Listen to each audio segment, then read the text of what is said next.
আল্লাহ তাআলার পবিত্র দাতের লাখো কোটি শুকরিয়া জ্ঞাপন করছি, যে মহান মনিব অত্যন্ত মেহেরবানি করে মাগরিবের পরপর কোরআনের ময়দানে আমাদের সকলকে সমবেত হওয়ার তৌফিক দিলেন। করোনার চরম বিপর্যস্ততার মাঝেও যিনি আমাদেরকে সুস্থ রাখলেন, কোরআনের কথা বলার মতো, শোনার মতো কোরআন মুখে হৃদয় দিলেন, এই সব নেয়ামতের মালিককে।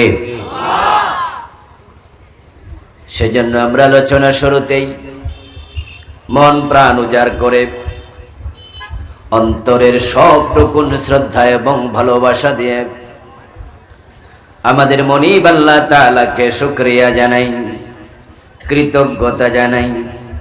সবাই মিলে জোরে জোরে একবার কালিমাত শুকর পড়ি, আলহামদুলিল্লাহ।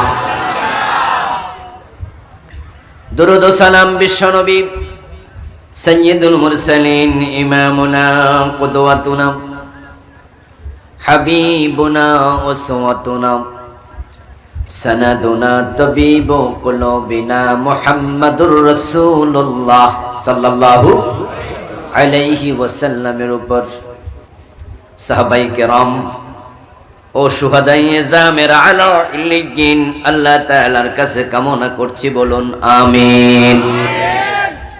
সম্মানিত ভাইরা,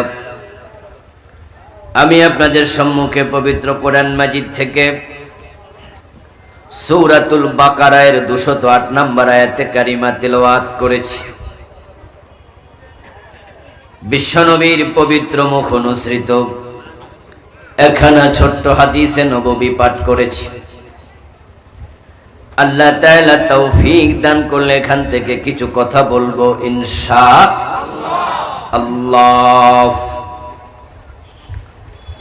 আল্লাহ তাআলা বলছেন, ইয়া আইয়ুহাল্লাযীনা আমানু, ওহে তোমরা যারা ঈমান এনেছো, হে ঈমানদারেরা, উদখুলু ফিস-সিলমি কাফা, তোমরা ইসলামে পরিপূর্ণ প্রবেশ করো। ওয়ালা তাত্তাবিউ খুতুওয়াতিশ শাইতান, তোমরা শয়তানের পদাঙ্ক অনুসরণ করো না। ইন্নাহু লাকুম আদুব্বুম মুবিন, নিশ্চয় সে তোমাদের প্রকাশ্য দুশমন। আল্লাহ তাআলা আমাদের বন্ধু, তাই তিনি আমাদের দুশমনের সাথে আমাদের পরিচয় করিয়ে দিচ্ছেন। শত্রুর শত্রুতা থেকে, দুশমনের দুশমনি থেকে বাঁচতে হলে দুশমন সেনা দরকার, আছে না নাই? না চিনলে বাঁচা কঠিন। এই জন্য আল্লাহ তাআলা দুশমন ইবলিসের সাথে আমাদেরকে পরিচয় করিয়ে দিলেন। শয়তানের পদাঙ্ক অনুসরণ করো না, কারণ সে তোমাদের দুশমন। তাকে অনুসরণ করলে সে তোমাদের জাহান্নামে নিয়ে ছাড়বে। হে ঈমানদারেরা, আল্লাহ তাআলা বড় ভালোবাসার সাথে আমাদেরকে আহ্বান করলেন, ডাকলেন। ঈমানদার বলে ডাকা বিশাল ব্যাপার। ঈমান আল্লাহর দেয়া সেরা নেয়ামতের নাম। এই জমিনে আল্লাহর যত নেয়ামত আছে, সবচেয়ে বড় নেয়ামতের নাম হলো ঈমান। যার ঈমান নাই তার মতো হতভাগা দরিদ্র কাঙ্গাল পৃথিবীতে আর কেউ নাই। আর যার ঈমান আছে তার সব আছে। থাকার জন্য ঘর নাই, খাওয়ার জন্য খাবার নাই, পরিধান করার জন্য ভালো কাপড় নাই।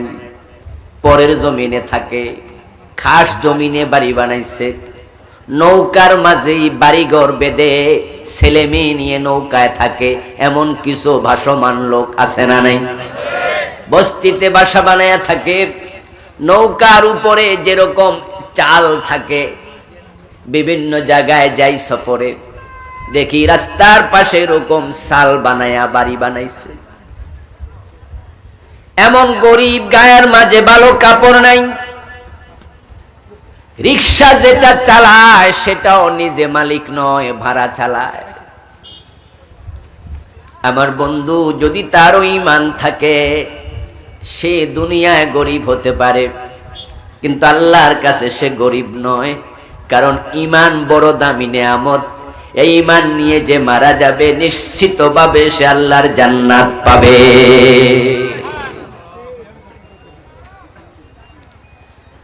আল্লাহর জান্নাতের জন্য ঈমান হলো শর্ত। ঈমান যার আছে নিশ্চিতভাবে জান্নাত তার আছে। বাংলাদেশ ব্যাংক থেকে যদি আপনাকে একটা চেক দেয়া হয়, যে চেকটা ব্ল্যাঙ্ক, সরকার অর্ডার করেছে বাংলাদেশ ব্যাংকের গভর্নরকে অমকের নামে একটা চেক ইস্যু করুন, ওই চেকের জায়গায় টাকার অঙ্ক লেখা যাবে না। যার নামে চেক দেয়া হবে টাকার অঙ্ক সে নিজের মন মতো লিখবে। 1 কোটি, 10 কোটি, 50 কোটি, 100 কোটি, 1000 কোটি, সে নিজের মন মতো লিখবে। এই বসেন, এই ডিস্টার্ব করবে না, শোন। কমন সেন্স নাই কেন মাহফিল চলাকালে?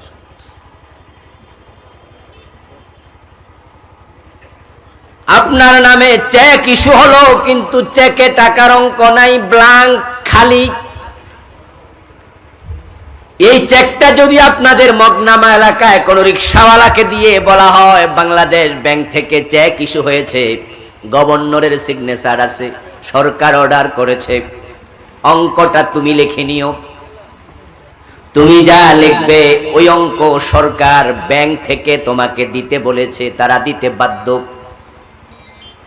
এবার রিকশাওয়ালার হাতে ব্ল্যাঙ্ক চেকটা দিয়ে দেওয়ার পরে টাকার অঙ্ক সে লিখার অধিকার রাখে। আপনাদের কাছ থেকে জবাব চাই, ওই চেক পাওয়ার পরে সে গরিব না ধনী? কথা বলতে হবে, যেটা ভালো লাগে এটা বলবেন। রিকশাওয়ালা গরিব না ধনী? কারণ সে চেকের মাঝে 1 কোটি লেখার সুযোগ আছে কিনা? 10 কোটি, 50 কোটি, 100 কোটি। এবার বলুন তো, বাংলাদেশ সরকার সে যদি 100 কোটি লেখে, সরকারের 100 কোটি দেওয়ার মতো সামর্থ্য আছে না নাই? তাহলে ব্ল্যাঙ্ক চেক যদি কাউকে সরকার দেয় আর টাকার অঙ্ক লিখার অধিকারও দেয়, ওই ব্যক্তি যদি রিকশাওয়ালা, পথের কাঙ্গাল হয়, থাকার ঘর নাই, খাওয়ার খাবার নাই, পরিধানের কাপড় নাই, ওই চেকটা হাতে পাওয়ার পরে সে এখন আর গরিব নয়, সে এখন বড় ধনী। কত বড় ধনী অঙ্কের উপর ডিপেন্ড করবে। যদি সে অঙ্কটা বড় করে লিখতে পারে, এই পুরা পেকুয়া থানাতে যত ধনী আছে সবার চেয়ে বড় ধনী হওয়ার সুযোগও আছে না নাই? ঈমান হলো মুমিনের জন্য আল্লাহর পক্ষ থেকে দেয়া চেকের নাম। এখন ওই চেকের মাঝে সে 8টা জান্নাতের যেই কোনো জান্নাতের নাম লিখার মতো আমল করার সুযোগ আছে না নাই? ইন্নাল্লাযীনা আমানু ওয়া আমিলুস সালিহাতি কানাত লাহুম জান্নাতুল ফিরদাউসি নুজুলা। ঈমান আনার পরে আবার আমল আপনি শুরু করুন। যদি আপনি জান্নাতুল ফেরদাউস পাওয়ার মতো আমল আপনি করতে পারেন, এবার বলুন তো আপনাকে জান্নাতুল ফেরদাউস দেওয়ার ক্ষমতা আল্লাহর আছে না নাই? ঈমান হলো চেক। এখন জান্নাতের নাম লিখবেন, ওই চেকটা ব্ল্যাঙ্ক, এবার আপনি লিখে নেন। আপনি যদি জান্নাতুল ফেরদাউস পাওয়ার মতো উপযোগিতার আমল করেন, জান্নাতের মালিক আপনাকে ফেরদাউস দেওয়ার ক্ষমতাও তার। ক্বালান নবী সাল্লাল্লাহু আলাইহি ওয়াসাল্লাম, ইযা সাআলতুমুল্লাহাল জান্নাহ ফাসআলুহুল ফিরদাউস। রাসূল সাল্লাল্লাহু আলাইহি ওয়াসাল্লাম বলেন, ও আমার উম্মত, আল্লাহর কাছে যখন তুমি জান্নাত চাইবা তখন তুমি ফেরদাউস জান্নাতটাই চাইও। সুবহানাল্লাহ। কারণ দাতা অনেক বড় দয়াবান, তুমি চাইলে তোমাকে ফেরদাউস দেওয়ার ক্ষমতাও তার নিশ্চয়ই। ঈমান হলো জান্নাতে যাওয়ার জন্য চেক তুলল। এই চেক পাবে শুধুমাত্র ঈমানওয়ালা। قال النبي صلى الله عليه وسلم من قال لا إله إلا الله ثم مات عليه دخل الجنة من كان آخر كلامه لا إله إلا الله دخل الجنة من قال لا إله إلا الله دخل الجنة ما من أحد يقول لا إله إلا الله إلا دخل الجنة আওয়াজ করে সুবহানাল্লাহ পড়েন। অনেকগুলো হাদিসে প্রিয় নবী বলেন, এই কালেমা নিয়ে ঈমানওয়ালা যে মারা যাবে মরতে দেরি, আল্লাহর জান্নাত পেতে দেরি হবে না। এখন আমরা যারা জান্নাত পাওয়ার জন্য ঈমান এনেছি, আল্লাহ তাআলা সেই ঈমানদারদেরকে ডাক দিচ্ছেন, ইয়া আইয়ুহাল্লাযীনা আমানু, ও ঈমানদারেরা শোনো। আল্লাহ তাআলা আমাদেরকে ডেকে কিছু কথা বলতে চান। আল্লাহ ডেকে যেই কথাগুলো বলতে চান ওই কথাগুলো মনোযোগ দিয়ে শোনা দরকার আছে না নাই? ঈমানদারকে ডাকতেছে। এখন আমরা যারা নিজেদেরকে ঈমানদার মনে করি, আল্লাহ ডেকে যে কথাগুলো বলবেন আমাদের মনোযোগ দিয়ে শুনতেই হবে। তিনি আদর মাখা ডাক দিয়ে বলেন, উদখুলু ফিস-সিলমি কাফা,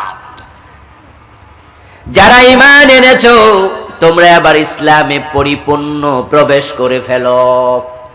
কে বলতেছেন? আওয়াজ করুন তো, ডাকছেন কে? ইসলামে পরিপূর্ণ প্রবেশ করো, এই অর্ডারটা দিছেন কে?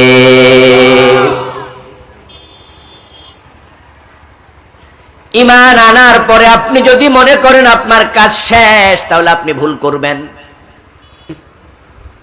কারণ ঈমান হলো ইসলামে প্রবেশের মেইন গেট, রাজতোরণ, সদর দরজা। ঈমান আনার মাধ্যমে আপনি ইসলামের গেটের মাঝে পা রেখেছেন। এখন পা রাখার পরে, ঈমান আনার পরে কাজ শেষ না শুরু, এটা বুঝতে হবে। ঈমান আনার পরে কাজ শেষ নয়, শুরু মাত্র। এই ঈমান নিয়ে মরতে চাইলে আপনাকে আরো কিছু কাজ করে যেতে হবে। যদি আপনি আরো কিছু কাজ করে না যান, তাহলে শয়তান আপনাকে ঈমান নিয়ে মরতে দেবে না, সে আপনার বড় দুশমন। এই জমিনে ঈমান সবচেয়ে বড় দামি নেয়ামত। শয়তান সবচেয়ে বড় শত্রু। একজন মুমিনের কাছে শয়তান যখন আসে তখন তার লক্ষ্যই থাকে মুমিনের ঈমানটাকে চুরি করে নিয়ে যাওয়া। যে ঈমানটা আপনি এনেছেন সেই ঈমানটা দেহের কোথায় থাকে? মাথায়, হাতে, পায়ে, বুকে, নাভিতে, নাকি কলবে? কথা বলেন, জানেন তো? হ্যাঁ, ইমাম আবু হানিফা রাহিমাহুল্লাহ বলেছেন, আল ঈমান হুয়া তাসদীকু বিল জিনানি ফাকাত। ঈমান হলো অন্তরের বিশ্বাসের নাম। ঈমান দেখা যায় না, দেখানো যায় না, ছোঁয়া যায় না, ছোঁয়ানো যায় না, ধরা যায় না, ধরানো যায় না। এটা অন্তরে থাকে, কলবে থাকে। আশ-শায়তানু জাসিমুন আলা কলবি বানি আদম। বিশ্বনবী বলেন, ওই শয়তানও তোমার কলবের চারপাশে ঘাপটি মেরে বসে থাকে।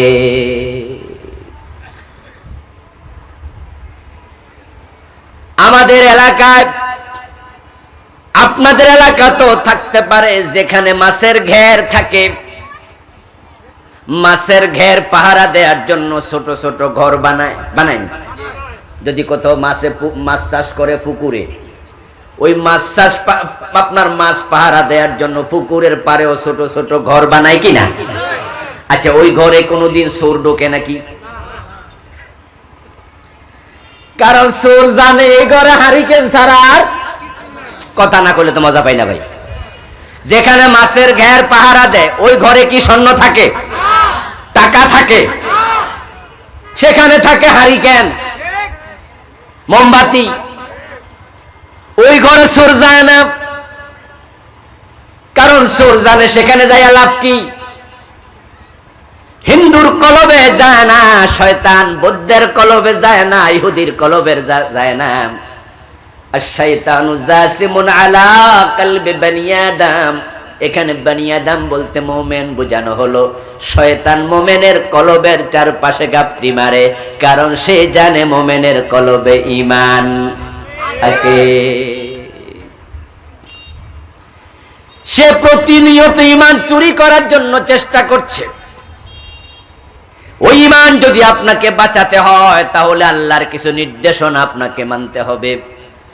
উদখুলু ফিস-সিলমি কাফা, তুমি ইসলামে পরিপূর্ণ প্রবেশ করে ফেলো, তাহলে শয়তান তোমাকে জাহান্নামী বানাতে পারবে না। কিন্তু পরিপূর্ণ প্রবেশ না করে ইসলামে তুমি কিছু প্রবেশ করবা আর কিছু করবা না। যতটুকু করো নাই অতটুকু শয়তানের অধীনে রয়ে গেছে।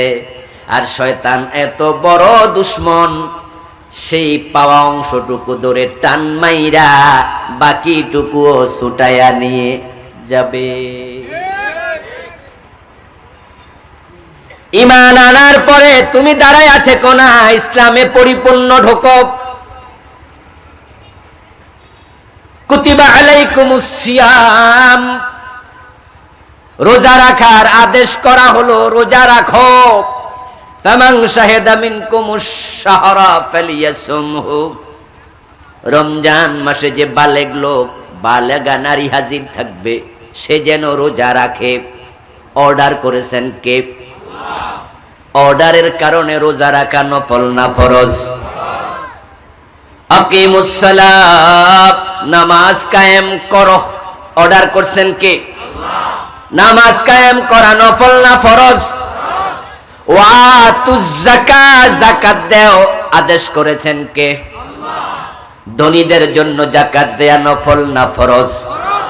তো আল্লাহ যা অর্ডার করে সেটাই ফরজ হয়।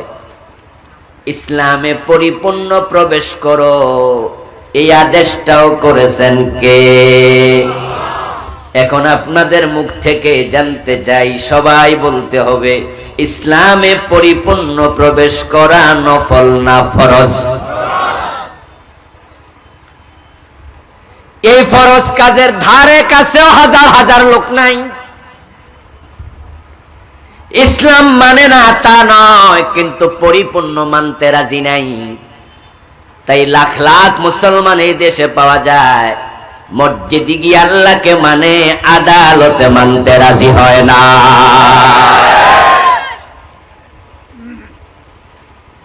হজে গেলে আল্লাহর কথা মানে, এমন ভাবে মানে, হজের টাকা জমা দেওয়ার সময় থেকে শুরু করে হজে যাওয়া পর্যন্ত কেমনে হজ করা লাগে মূর্খ হাজিও মুখস্থ করে, লাব্বাইক আল্লাহুম্মা লাব্বাইক, লাব্বাইক লা শারীকা লাক লাব্বাইক, ইন্নাল হামদা ওয়ান নি'মাতা লাক ওয়াল মুলক লা শারীকা লাক। নাতিরে কয়, নাতি আমারে শিখায়া দে। ছেলেরে কয়, বাবা আমি তো পারি না, আমারে একটু তালবিয়াটা শিখা। ইহরামের কাপড় কেমনে পরা লাগে শিখে, কেমনে তাওয়াফ করা লাগে শিখে, আরাফায় যাওয়া লাগবে, মিনায় যাওয়া লাগবে, আগ থেকে প্রস্তুতি নিয়ে নে। হজ যেদিন শেষ করে সেদিন নিজের মাথার চুলটাও কামায়, একটাও বাদ দেয় না। আমার রাসূল যেমনে শিখাইছে, আল্লাহ যেমনে বলছে, হাজী সাহেব চেষ্টা করে সব মানতে হবে। কিন্তু সেই হাজী যখন সংসদে এমপি হয়, সচিবালয়ে মন্ত্রী হইয়া বসে, আল্লাহ এবং রাসূলের একটা আইনও আর মানতে চায় না। কি আশ্চর্য! সে হজে যাওয়ার সময় সব মানল, হজ থেকে আসার পরে আদালতে ঢুকে আর হাকিমের চেয়ারে বৈশা মানে না, এমপির চেয়ারে বৈশা মানে না, সচিবের চেয়ারে বৈশা মানে না, মন্ত্রীর চেয়ারে বৈশা মানে না, প্রেসিডেন্টের চেয়ারে বসে মানে না। এই যে রমজান মাস আসতেছে, আমাদের প্রেসিডেন্ট উনিও রোজা রাখবেন, প্রধানমন্ত্রীও রোজা রাখবেন, আমাদের এমপি মহোদয়গণ রোজা রাখবেন, সচিবেরা রোজা রাখবেন, অধিকাংশ মুসলমান রোজা রাখে। আপনারা আশ্চর্য হবেন রোজাদারের তাকওয়া দেখে। আমি আশ্চর্য হই মানুষগুলো ইসলামকে কেমনে বুঝলো। তারা হরেক রকমের ইফতারির সামনে সাজায়া রেখে, বুকে পিপাসা আছে, সামনে পানীয় আছে, শরবত আছে, পেটে ক্ষুধা আছে, সামনে খাবার আছে, পিছনে কোনো দারোয়ান নাই, লাঠিয়াল নাই, ফেরেশতা নাই, হাতে লাঠি লইয়া দাঁড়াইয়া রইছে। সূর্য ডোবার আগে ইফতার করলে মাথা ফাটাইয়া দিমু, এমন কোন দারোয়ান আল্লাহ পাঠায় নাই। তারপরেও হাজার রকমের খাবার সামনে, বারবার ঘড়ির দিকে তাকায়, ঘরের দরজা বন্ধ করেও দিনের বেলায় খাইতে রাজি হয়। এত রকমের শরবত খায় না, বারবার তাকাচ্ছে, আর 5 মিনিট আছে, আর 4 মিনিট আছে, আর 2 মিনিট আছে। ছেলে বলে বাবা 2 মিনিট থাকলে অসুবিধা কি, খাইয়া লাও। এমপি সাহেব, মন্ত্রী সাহেব, রোজাদার প্রধানমন্ত্রী বলবে না না, আমার আল্লাহর অর্ডার, সুম্মা তিম্মুস সিয়ামা ইলাল লাইল, তুমি সূর্য ডোবা পর্যন্ত রোজা পূর্ণ করো। ও আমার ছেলেরে 2 মিনিট নয়, আমি 1 মিনিট আগে ইফতার করতে রাজি নাই। আমার আল্লাহর অর্ডারের বাহিরে আমি চলবো না। তুমি রোজার মাঝে আল্লাহর অর্ডার এমন ভাবে মানলা, ওই আল্লাহ কোরআনে কয় চোর ধরে হাত কাটো, তুমি সেটা মানতে রাজি হইলা না। আমার আল্লাহ কয় লাহুল খালকু ওয়াল আমরু, সৃষ্টি যার আইন চলবে শুধু তার, তুমি মানলা না। আমার আল্লাহ কইনিল হুকমু ইল্লা লিল্লাহ, আমি আল্লাহর অর্ডার ছাড়া কারো অর্ডার দুনিয়ায় মানা যাবে না। তুমি শুধু রোজায় মুসলমান, আদালতে মুসলমান না, তুমি নামাজে মুসলমান, সংসদে মুসলমান না। সুবিধাবাদ জিন্দাবাদে মোমেন হওয়া যায় না।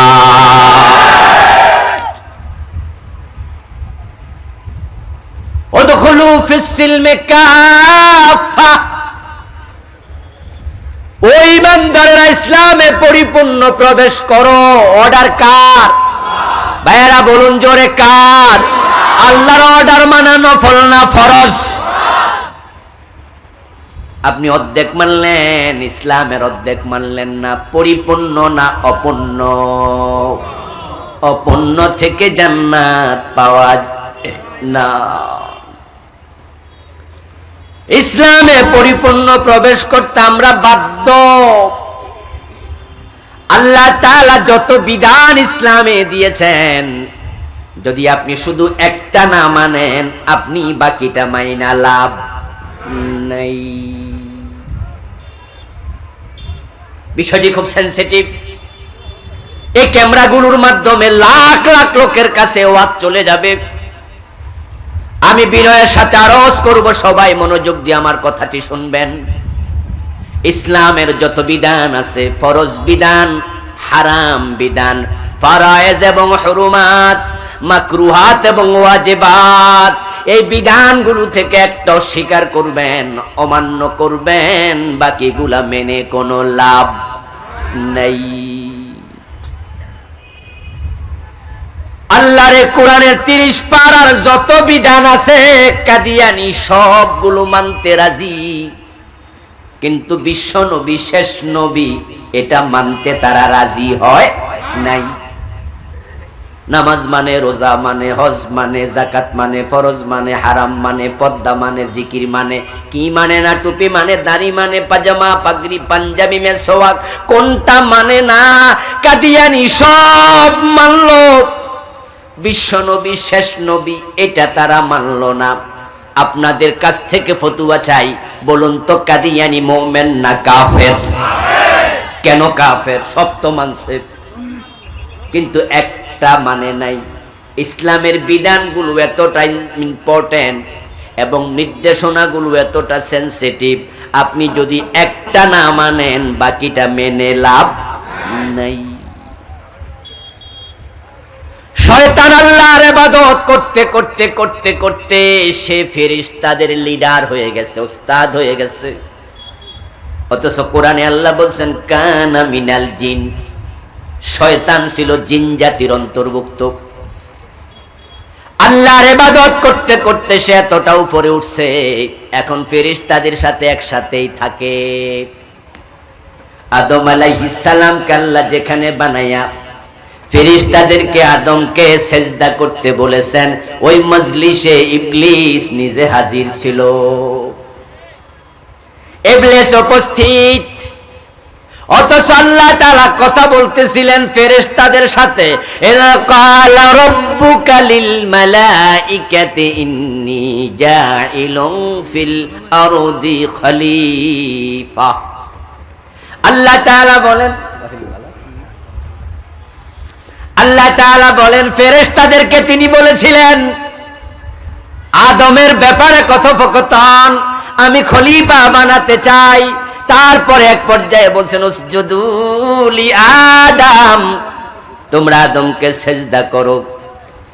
এই অর্ডারটা আল্লাহ দিয়েছিলেন ফেরেশতাদেরকে লক্ষ্য করে। সেখানে জিন জাতির সদস্য ইবলিস ছিল, কারণ সে ইবাদত করতে করতে করতে করতে ফেরেশতাদের ওস্তাদ হয়ে গেছে, এখন তাদের সাথে একসাথে থাকে।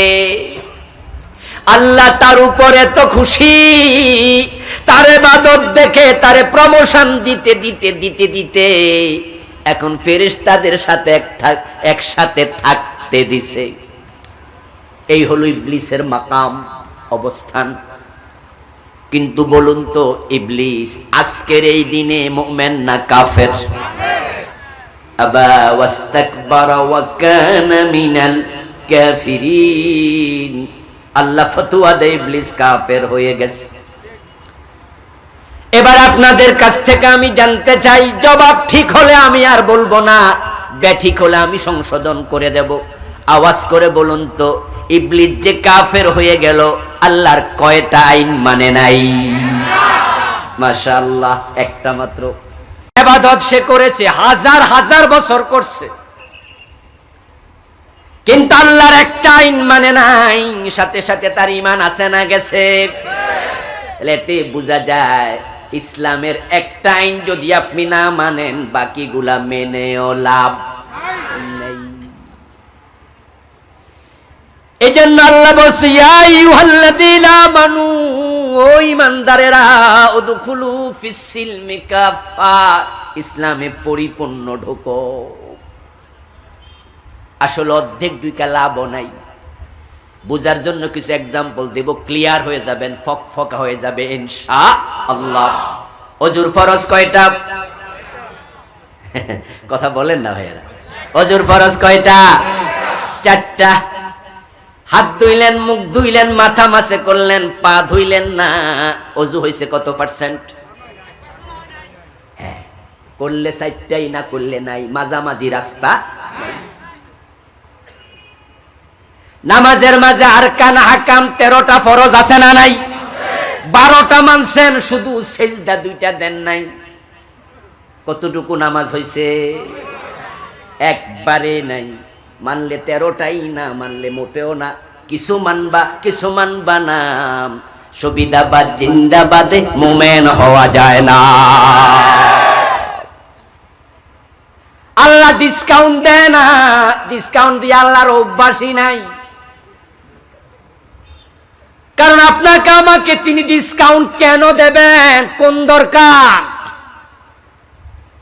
শয়তান ইবাদত করতে করতে এত উপরে উঠে গেল, আল্লাহর একটা অর্ডার মানে নাই। আল্লাহ ডিসকাউন্ট দিছে, ছাড় দিছে নাকি? জি না, আল্লাহর এটা সিস্টেমে নাই। তিনি যা বলবেন সেটাই ফাইনাল।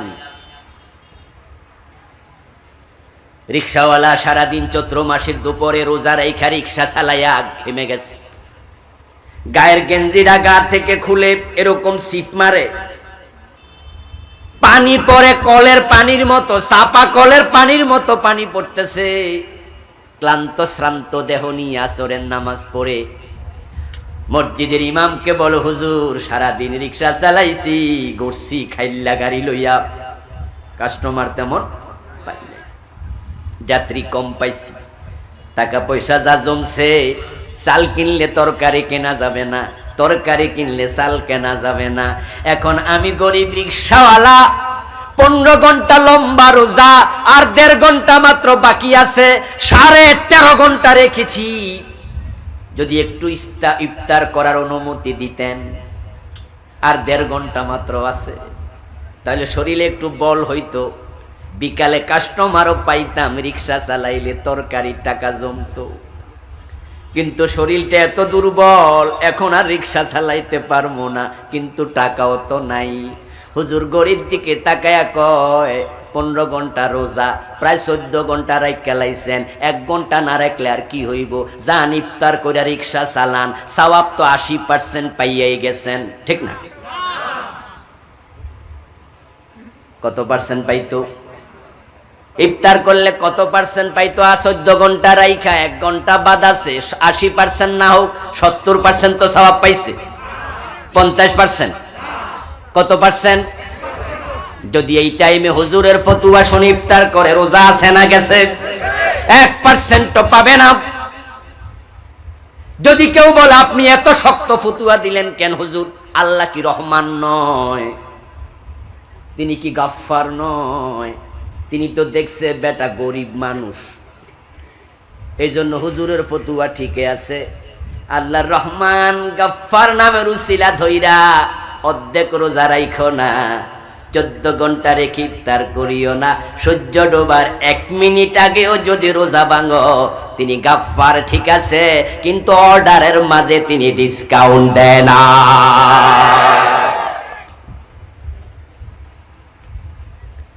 কিছু মানবেন, কিছু মানবেন না, অধিকার ইসলামের কোন মুমিনের নাই। ইসলামে যারা ঢুকবে তাদেরকে পরিপূর্ণই ঢুকতেই। বিসমিল্লাহর বা থেকে মিনাল জিন্নাতি ওয়ান নাসের সিন পর্যন্ত যত হরফ আছে একটাও অস্বীকার করা যাবে না, যত আইন আছে একটাও অমান্য করা যাবে না। শয়তান একটা মানে নাই, ইমান গেছে, বাকিটি মেনে লাভ নাই। এখন এবার আপনাদের কাছে জানতে চাই, চোর ধরে হাত কাটো এমন আইন কোরআনে আছে না নাই? এই 50 বছরের বাংলাদেশে আজকে তো 25শে মার্চ, 26শে মার্চ এসে গেছে, আমরা 50 বছর উদযাপন করতেছি। হানাদার বাহিনী 25শে মার্চ বাংলাদেশের লোকদের উপর আক্রমণ করেছিল, অতর্কিত কালো রাত। যারা স্বাধীনতার সংগ্রামে দেশটাকে স্বাধীন করার জন্য জীবন দিয়েছেন, এই লাল সবুজের পতাকার জন্য তারা হাত হারাইছে, পা হারাইছে। আমরা দোয়া করি আজকের এই দিনে যারা মুক্তিযোদ্ধা মুমিন মুমিনা, আল্লাহ তাদেরকে শহীদ হিসাবে কবুল করো, বলেন আমিন। আমার বন্ধু, 50টা বছর চলে গেল স্বাধীনতার পরে, চোর ধরে হাত কাটো। আল্লাহ বললেন, আমরা কয়জনের কাটছি? ব্রিটিশের আইনে কেন চোর ধরে জেলে দিবা? আল্লাহর আইন কেন মানবা না? এখন তো আর ব্রিটিশ ক্ষমতায় নাই। আমাদের সরকার চাইলে আগামী সংসদ অধিবেশনে চোর ধরে হাত কাটার আইন চালু করার সুযোগ আছে না নাই? 300 জন এমপির মাঝে তো 290 জনের বেশি মুসলমান। আইন পরিবর্তনের জন্য তো ওয়াট লাগে, 201 জন হলে এনাফ, ঠিক কি না? 290 মুসলমান তো লাগে না, 201 জন মুসলমান হলেই তো সারে গোটা সংবিধানে তো চেঞ্জ করে ফেলা যায়। আল্লাহকে চোর ধরে হাত কাটো, তোমরা আল্লাহর আইন নিলা না।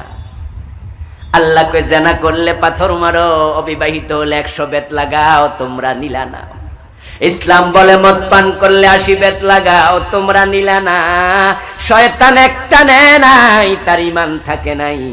তোমরা ডজন ডজন আল্লাহর আইন বাদ দিয়া নিজকে মুমিন দাবি করো কেমনে?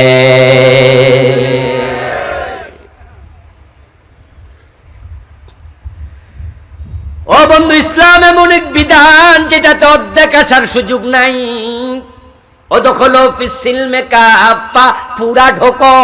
এই আয়াতের বিপরীত কোন আয়াত আল্লাহর কোরআনে আছে আমার জানা নাই যে আপনি কিছু মাইনা জান্নাত পাবেন, এমন দলিল কোরআন হাদিসে কোথায় আছে?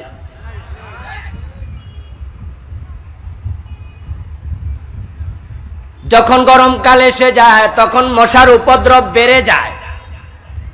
মশা থেকে বাঁচার জন্য আমরা মশারি টানাই। মশারি যখন টানাই, মশা থেকে বাঁচতে হলে আমরা পুরাটা দেহ মশারির ভিতরে ঢুকাইয়া দেই, ঠিক না? যদি আপনি পুরা দেহ না ঢুকাইয়া মশারির ভিতরে ঢুকলেন, কিন্তু আপনার হাতটা মশারির বাহিরে দিয়া রাখিয়া দিলেন, মশা খুশি না বেজার? মশাকে আমার এর চেয়ে আর বেশি লাগবো না, দ্যাটস এনাফ, আমি খুশি। এবার মশা আপনার হাতের মাঝে যখন আসবে, তখন একা আসে না, বন্ধু বান্ধবরা দাওয়াত দেয়, সবাই রে কইও পাইছি। এখন আপনার দেহের মাঝে যদি ম্যালেরিয়াওয়ালা মশা বসে, ডেঙ্গুর জীবাণু বহনকারী মশা বসে, এডিস মশা, ঠিক না? ওই মশা যদি আপনার হাতের মাঝে কামড় দেয়, দেহের বাকি অংশে ডেঙ্গু ছড়ানোর সম্ভাবনা আছে না নাই? তাহলে মশারির ভিতরে বাকি অংশ রাইখা লাভটা কি?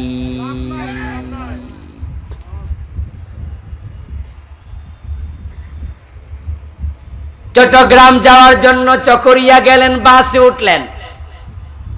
বাসে ওঠার পরে আপনি বাসের জানালা দিয়া মাথা বের করে দিছেন। কিছু কিছু যাত্রী দেখবেন এরকম, মহিলা যাত্রী পাওয়া যায়, জানালা দিয়া মাথা বের করে গাড়ি গনে চায় কয়টা যাইতাছে কয়টা আইতাছে, আছে না কিছু? বিশেষ করে নতুন যারা গাড়িতে ওঠে, ড্রাইভার সাহেব লুকিং গ্লাস দিয়া দেখে ধমক মারে, এই হেল্পার, যাত্রীর মাথা গাড়িতে ঢুকা। কিছু যাত্রী আছে দেখবেন জানালা দিয়া হাত একটা এমনি বাইর কইরা বইয়া রইছে, একবারে সাহেবের মতো। ওই ব্যাককল যাত্রীরে দেখেন লুকিং গ্লাস দিয়া ড্রাইভার ধমক মারে, এই মিয়া হাত ভিতরে ঢুকান। ড্রাইভার আপনার খালাতো ভাই, স্বাস্থ্য ভাই লাগে না, কিন্তু সে দায়িত্বশীল। তাই সে দায়িত্বশীল হিসাবে বুঝে, যাত্রী যদি মাথাটা বের করে রাখে জানালা দিয়া, সিটাং যাওয়া হবে না, হয়তো গোরস্থানে যাওয়া লাগবে। জানালা দিয়া যদি হাতটা বের করে রাখে, চিটাং যাওয়া হবে না, সামনে হাসপাতাল যাওয়া লাগবে, ঠিক না? তাই সে ধাক্কা দেয়, ধমক দেয়, বলে হাত ঢুকাও, ভিতরে ঢুকাও। আমার আল্লাহ আমাদের বন্ধু, আল্লাহু ওয়ালিয়্যুল্লাযীনা আমানু ইউখরিজুহুম মিনাজ যুলুমাতি ইলান নূর। আল্লাহ কোরআনে বলেন, যারা ঈমান আনে আমি আল্লাহ তাদের বন্ধু হয়ে যাই। সুবহানাল্লাহ বলেন। মুমিনের বন্ধু কে? আওয়াজ করে বলুন কে? তাই আল্লাহ আমাদের হিতাকাঙ্ক্ষী। ইউখরিজুহুম মিনাজ যুলুমাতি ইলান নূর, তিনি আমাদেরকে অন্ধকার থেকে আলোর পথ দেখাতে চায়। তো তিনি যখন দেখেন তার কিছু মুমিন বান্দা ইসলামে আসার পরেও জীবনের কিছু অংশ ইসলামের বাহিরে রাখিয়া দিছে, তখন আল্লাহ বোঝে এই লোকটারে তো ঈমান নিয়ে জান্নাত পর্যন্ত শয়তান যেতে দেবে না, ঈমানটা টান দিয়া কাইরা নিয়ে যাবে। তাই আমার আল্লাহ বলে, ইসলামে পরিপূর্ণ ঢুকে যাও, নিরাপদে জান্নাত পেয়ে যাবে।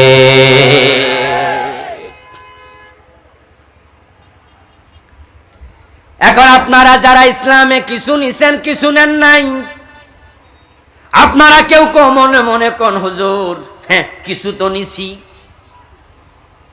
মসজিদে চাঁদা দেই, হুজুর কোরআনের সব আইন মানি না, কথা আপনি ঠিকই কইছেন, কিন্তু হুজুর কোরআন তো খতম করি, সকাল সন্ধ্যা পড়ি, বছরে খতম করি, হুজুর মসজিদে তো নামাজ পড়তেও যাই, ইসলাম যে একবারে মানি না তা নয়। কয়দিন আগে এক নেতা তো কইছে প্রতি রাতে 70-80 রাকাত তাহাজ্জুদ পড়ে। কইছে না? এত লম্বা রাত যে পায় কই আল্লাহ জানে। আর 10 রাকাত কইতে যাইয়া শূন্য একটা বাইরে গেছে। নামাজ তো পড়ি হুজুর, কোরআন তেলাওয়াত করি, আমরা আলিফ বা তাসা জানি। কইছেন আরেক নেতা, আলিফ বা তাসা পড়েন ভালো, নামাজ পড়েন ভালো, আমরাও তো এটাই চাই। কিন্তু আমার প্রিয় ভাই কান খুলে শুনুন, আপনি কিছু মেনে জান্নাতের আশা করবেন না। আল্লাহ তাআলা আপনার উপর বড় নারাজ। যারা কিছু মানে নাই, যালাকুল্লাযীনা আমানু ক্বালু আমান্না। যখন মুমিনদের সাথে যায় তখন মুমিন সাজে। ওয়াইদা খালাউ ইলা শায়াতিনিহিম ক্বালু ইন্না মাকুম। যখন আবার শয়তানের সাথে একত্র হয় তখন কয় তোমাদের সাথে আছি। ওই ব্যক্তির দুটা চরিত্র। মসজিদে গেলে আল্লাহর আইন মানবেন। জি হুজুর কি যে কোন, আপনারা সামি আল্লাহু লিমান হামিদা বললে আমরা কখনো কি মাথা না তুলে দেরি করছি? আমরা সোজা হইয়া খাড়াইয়া গেছি। আপনি রুকুতে গেলে রুকুতে গেছি, সেজদায় গেলে সেজদায় গেছি, সালাম ফিরাইলে সালাম ফিরাইছি। হুজুর আল্লাহর আইন মানি না, কোনদিন কি কইছি মানি। সেই আপনি আবার আদালতে গেলে ব্রিটিশ আইনের পক্ষে কথা বলেন, আল্লাহর আইনের কথা বললে মৌলবাদী বলে গালি দেন। মসজিদে আল্লাহর আইন মানি, আদালতে আর মানি না। তাহলে আদালতে কার আইন? চলছে ব্রিটিশ আইন, চলুক। মসজিদে আল্লাহর আইন কয় ঠিক, আদালতে ব্রিটিশ আইন কয় ঠিক। যার কাছে সব ঠিক সেই হলো মুনাফিক। এখন মুনাফিকদের উপর আল্লাহ খুশি না নারাজ? মুনাফিকদের অবস্থান জাহান্নামে, ফেরাউন নমরুদেরও নিচে। এজন্য আল্লাহ তাআলা বলতেছেন, তোমরা যারা আমার পুরা দিন মানতে রাজি না, ওই অর্ধেকটা মুমিন তুমি হয়ো না, দরকার নাই। ফামান শাআ ফালিউমিন ওয়া মান শাআ ফালিয়াকফুর। আল্লাহ কোরআনে বলে, যার ভালো লাগে সে মুমিন হোক, আর যার ভালো লাগে না সে কাফের হোক। মাঝখানে কোনো রাস্তা নেই।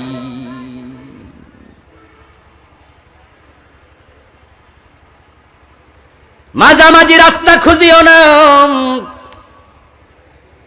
ঈমান আনতে ভালো লেগেছে, পুরা মুমিন হয়ে যাও। আপনি মুমিন হলেন কিনা তার প্রমাণ আল্লাহর হাবিব বলেন, তুমি নিজেরে নিজে জিজ্ঞাসা করলে জানবা। আল মুমিনু কাল জামালিল আনিফ হাইসু মা কিদা ইনকাদ।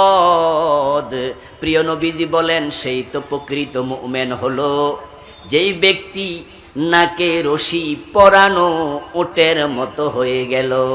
মালিক নাকের ভিতরে রশি ঢুকায়া টান মারে, ওই উট উল্টা পাল্টা পা দিতে আর অনুমতি নাই, দেয়ার সুযোগ নাই, নাকটা ছিঁড়ে যাবে। মালিক টানে যেদিকে, ওই নাকের ভিতরে রশি ঢুকানো ওট কদম রাখতে বাধ্য সেই দিকে। তুমি ইসলাম গ্রহণ করার পর আল্লাহর কথার বাহিরে যাইবা, এই চিন্তা তোমার মাথায় আসলো কেমনে? ভালো লাগে না, বের হও। ওমান শাআ ফালিয়াকফুর, সে কাফের হয়ে যাক, আমি আল্লাহর কিচ্ছু আসে যায় না। আপনি কিছু ইসলাম মাইনা ভাব ধরছেন আল্লাহ আমার বেহেশত না দিয়া কারে দেয়। আমার দোস্ত, আমি আপনাকে প্রশ্ন করছি, আপনি ইসলাম না মানলে আল্লাহর কি আসে যায়? বারাক ওবামার মতো লোক, ডোনাল্ড ট্রাম্পের মতো লোক, জো বাইডেনের মতো লোক লা ইলাহা ইল্লাল্লাহ মোটেও পড়ে নাই, আল্লাহর কি ক্ষতি হইছে? উইলিয়াম বিল গেটসের মতো লোক কালেমা পড়ে না, আল্লাহর কি আসে যায়? আপনি কেডা? চকরিয়া গেছেন, সিটাং যাওয়ার জন্য গাড়িতে উঠবেন, গাড়ির দরজায় দাঁড়ায়া এক পা ভিতরে দিলেন আর এক পা মাটিতে রাখলেন। এইভাবে মিনিট দুয়েক, মিনিট তিনেক দাঁড়ায়া থাইকা দেখেন এক পা গাড়ির ভিতরে আর এক পা মাটিতে। এইভাবে দিয়া আপনি দাঁড়াইছেন 1 মিনিট 2 মিনিট, হেল্পার ড্রাইভার সহ্য করব, 1-2 মিনিট পরে কি বলবে, এই ভাই এটা কি, উঠলে ওঠেন, না উঠলে আউট, নামেন। আপনি যদি বলেন বেড়া তোর গাড়ির দাম কত, পুরা গাড়ি কিনালাম, আমারে চিনস, আমি এমনি ঢাকা যাবো, এক পা জুলাইমু আর এক পা ভিতরে দেবো। ড্রাইভার সাহেব বলবে ধাক্কা দিয়া ফালাই দে, কোটিপতি আমার যাত্রী হওয়া দরকার নাই। আপনি আমার গাড়িতে করে যেতে চান, আপনি ভিতরে ওঠেন, না হয় আপনার মতো যাত্রী দরকার নাই। একটা গাড়িওয়ালা অর্ধেকটা যাত্রী নেবে না, যে পা নিচে ঝুলাইয়া রাখবে। আমার আল্লাহ তোমার মতো ইমানদার কি দরকার? যদি তুমি জান্নাতে যেতে চাও, ইসলামে পরিপূর্ণ ঢুকতে হবে, চিন্তা মাথায় রেখে কালেমা পড়তে হবে। কিন্তু পরিতাপ আমাদের দেশের মুসলমানদের দিকে তাকালে দেখা যায় হাজী সাহেব মানুষ হজ করেছে, আবার সুদে টাকা লাগায়, এমন আছে। নামাজ পড়ে ঘোষ খায়, এমন আছে না নাই? টুপি মাথায় আছে, ওজনে কম দে, মালে বেজাল দে, আছে না নাই? এখানেও বসে আছেন অনেকে, বাবা মরে গেছে 10 বছর আগে, এখনো বোনের জমিটা দেন নাই। বিয়ে করছেন 30 বছর 40 বছর, দাড়ি পেকে গেছে, এক ঠ্যাং কবরে চলে গেছে, এখনো বউয়ের মোহরানা দেয় নাই। এমন স্বামী আছে না নাই? এটা স্বামী না স্বামী? নামাজ পড়ে 5 ওয়াক্ত, নিজের যুবতী মেয়ে কলেজে যায়, বুরকা সিলায়া দেয় না, এমন বাবা আছে না নাই? আপনি ইসলামের কিছু নিলেন, কিছু নিলেন না। আল্লাহ আপনাকে বলছে উদখুলু ফিস সিলমি কাফা, ইসলামে পরিপূর্ণ প্রবেশ করো। এখন ইসলামে যে প্রবেশ করবেন, ইসলাম কি, ইসলাম কারে কয়, এটাই তো অনেকে জানে না। আমাদের দেশের লোকদের ইসলামের ব্যাপারে ধারণা হলো ইসলাম একটা ধর্মের নাম, এটাই হলো ভুলের কারণ। আসলে ইসলাম নিছক কোনো ধর্ম নয়, ইসলাম হলো পুরা জীবন ব্যবস্থার নাম।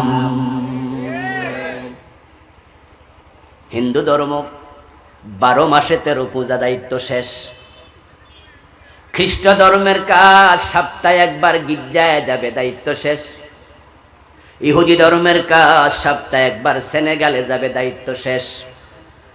বৌদ্ধ ধর্মের কাজ সপ্তাহে একবার তাদের প্যাগোডায় যাবে, দায়িত্ব শেষ।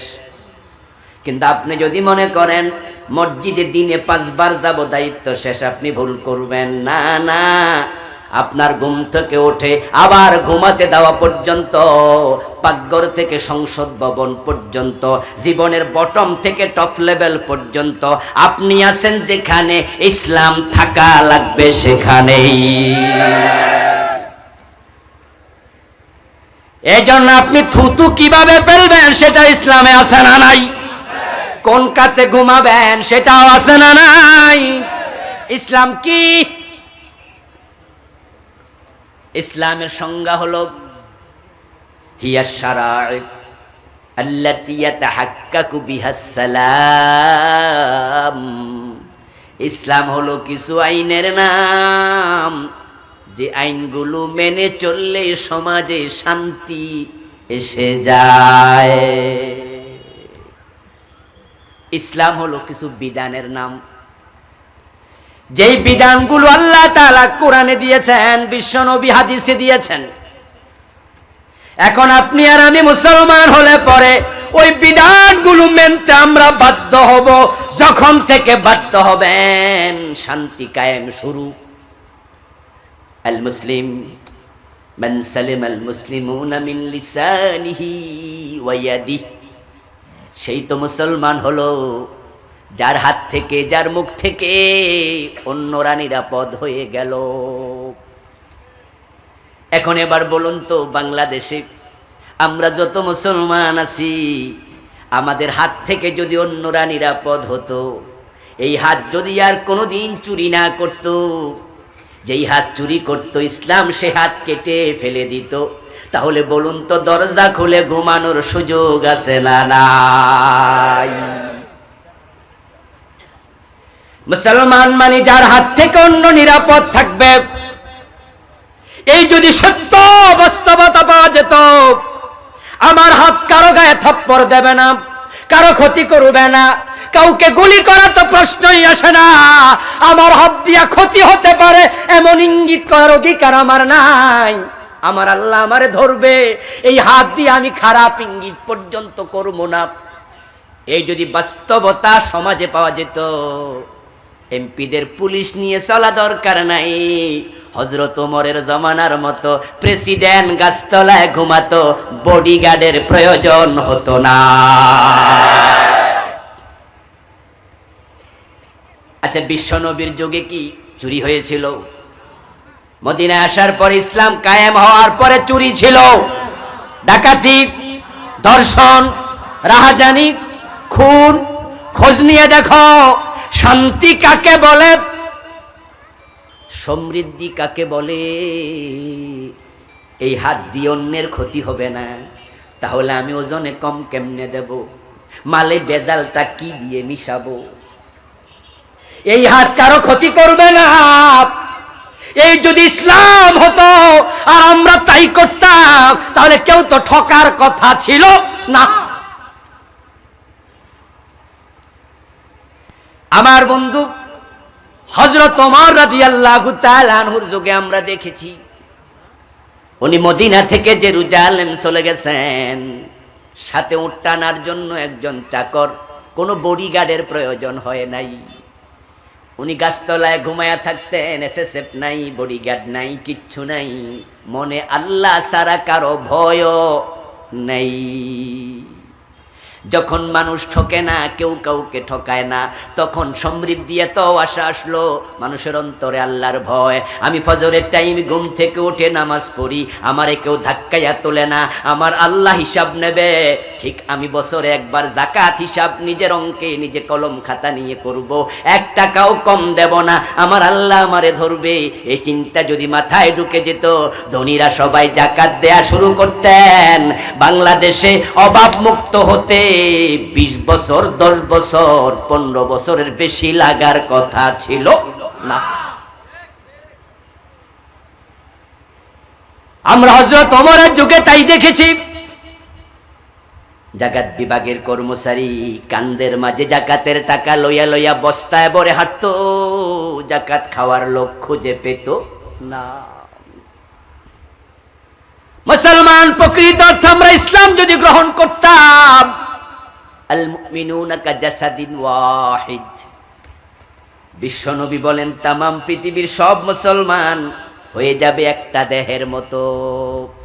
ইজাস্তাকা আইনুহু ইস্তাকা কুল্লুহু, ইজাস্তাকা রাসুহু ইস্তাকা কুল্লুহু। দেহের সবগুলো অঙ্গ একটার সাথে আর একটা জড়িত থাকার কারণে চোখে ব্যথা হলে হাত ঘুমায় না, হাতে ব্যথা হলে মাথা ঘুমায় না, পায়ে ব্যথা হলে পুরা দেহ সজাগ থাকে, জাগ্রত থাকে। পিঠে যদি মশা কামড় দেয়, হাত তখন মশা মারতে দৌড়ায়া যায়, দেহটা নিরাপদ থাকে। মুসলমানরা যদি এক দেহের মতো হয়ে যায়, আফ্রিকার জঙ্গলে কোনো মুসলমান যদি মার খায়, বাংলাদেশ থেকে প্রতিবাদ করা লাগবে।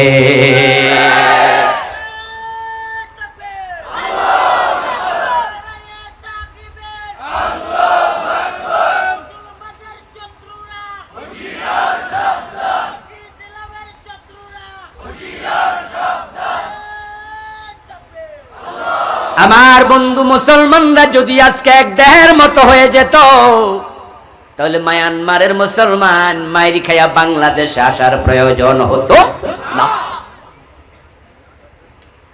সিরিয়ার মুসলমান, ইয়ামানের মুসলমান দেশ ছাড়া হতো না। স্পেনে যখন বাদশা রোডারিক মুসলমানদের উপর জুলুম করেছে, তারিক বিন জিয়াদ রাদিয়াল্লাহু তাআলা আনহু আরব থেকে স্পেনে চলে গেছে 4000 সৈন্য নিয়ে। স্পেনের মাটিতে উঠে অর্ডার দিলেন, সবগুলো নৌকা জ্বালায়া দাও। সবগুলো নৌকা জ্বালিয়ে দেয়া হলো। তারিক বিন জিয়াদ রাদিয়াল্লাহু তাআলা আনহু 4000 সৈন্যের সামনে দাঁড়ায়া নৌকাগুলো ধ্বংস করার পরে পাটাতন খুলে ডুবিয়ে দেয়া হলো, পালগুলো জ্বালিয়ে দেয়া হলো, নৌকাগুলো শেষ করে দেয়া হলো। এবার তারিক বিন জিয়াদ আল্লাহর প্রশংসা করে রাসূলের উপর দুরূদ পড়ে ঘোষণা করছেন, খুতবার মাঝে প্রথম প্রশ্ন, আইনাল মাফার। বাংলা অর্থ হলো পালাবে কোথায়, পালানোর জায়গা রাখি নেই।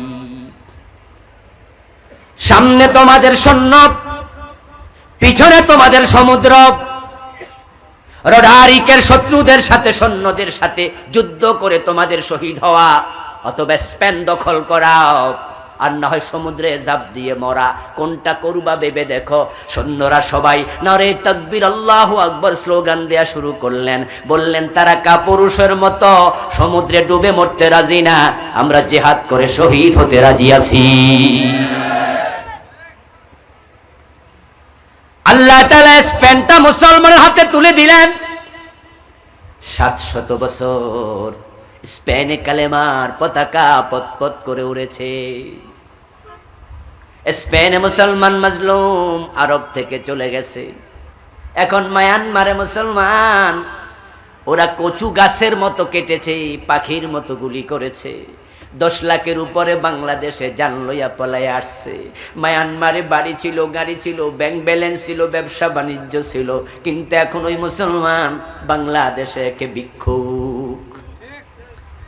বাংলাদেশে এখন জাতিসংঘের খাওয়ার জন্য হাত পাইতে থাকে, ওদেরকে সহযোগিতা করার জন্য 200 কোটি মুসলমান কই?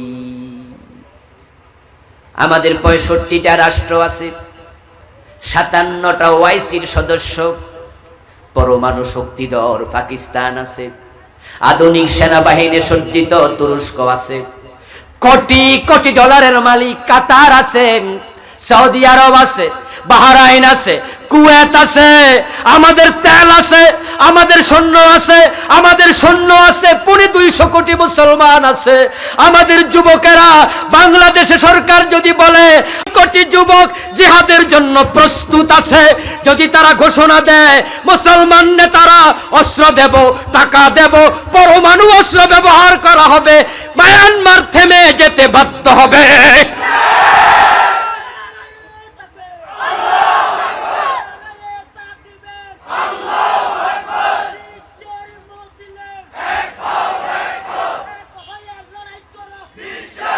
আমার বন্ধু, আমি ইমোশনাল কথাবার্তা বলছি না, আমি বাস্তবতার নিরিখে বলছি। টোটাল পৃথিবীতে আল্লাহ তাআলা যে খনিজ পদার্থ দিয়েছেন মাটির নিচে 65%-এর উপরে আমাদের হাতে। বাংলাদেশের মাটি খুললে পানি পাওয়া যায়। সৌদি আরব, ইরাক, কুয়েত, কাতার, ওই মধ্যপ্রাচ্যের মাটি ছিদ্র করলে সেখানে স্বর্ণ এবং রূপার খনি পাওয়া যায়। আল্লাহ সম্পদ দিয়া ভরে রাখছে। আমার বন্ধু, আল্লাহ তাআলা টোটাল তেল সম্পদের 70%-এর বেশি মুসলমানের হাতে দিচ্ছে। আমাদের কি নাই? কাবা হলো পৃথিবীর নাভি। আমেরিকা কোথায়? পৃথিবীর এক কোনায়, আটলান্টিকের ওপারে। ওখান থেকে এসে তারা বোমা মারে কেমনে, তেল পায় কই? বাংলাদেশের এয়ারপোর্ট ঢাকা থেকে রিয়াদ গিয়েছি, সময় লেগেছে 6 ঘন্টা। রিয়াদ থেকে আবার বিমানে উঠেছি জন এফ কেনেডি বিমানবন্দর, নিউ ইয়র্ক। সেখানে গিয়ে নামলাম, সময় লাগলো 13 ঘন্টা। কোথায় আমেরিকা? ওই বিমানে করে সেখান থেকে এসে ইরাকে কেমনে বোমা মারে, তেল তো আমাদের হাতে। মুসলমানরা যদি কালকে চ্যালেঞ্জ করে যায় পৃথিবীকে, মুসলমানদের উপর জুলুম বন্ধ করো, না হয় আমরা তেল দেব না। 6 মাস তেল বন্ধ রাখো, আমেরিকার আকাশে বিমান উঠবে না। ওরা ইরাকে আইসা, কাতারে আইসা, ইয়ামানে আইসা, সিরিয়া আইসা বোমা মারবে, তেল কই? তেল তো আমাদের হাতে। এখন পরিতাপ মুসলমানের জন্য, তারা ইসলামে পরিপূর্ণ প্রবেশ করতে পারেনি, নিজেরা ভাই হতে পারেনি, তাই মুসলমানের দুশমনদেরকে দাওয়াত দিয়া মেহমানদারি করছে।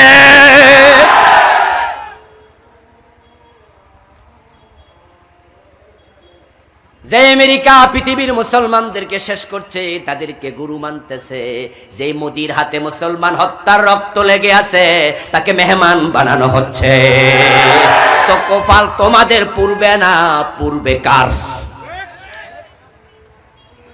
সম্মানিত ভাইয়ের, আজান শুরু হয়েছে, আমরা আর সামনে আগাচ্ছি না। ইশারের নামাজ সমাগত। ইসলামে পরিপূর্ণ প্রবেশ করার আহ্বান রাখছি। আল্লাহ আমাদের সকলকে জীবনে সব ক্ষেত্রে ইসলাম মানার তৌফিক দান করুন, বলেন আমিন। যেখানে আমরা পারবো না সেখানে তাওবা করে ফিরে আসবো, আল্লাহ তৌফিক দিন, বলেন আমিন। ইনশাআল্লাহ নামাজের পরে আবার ফিরে আসবো।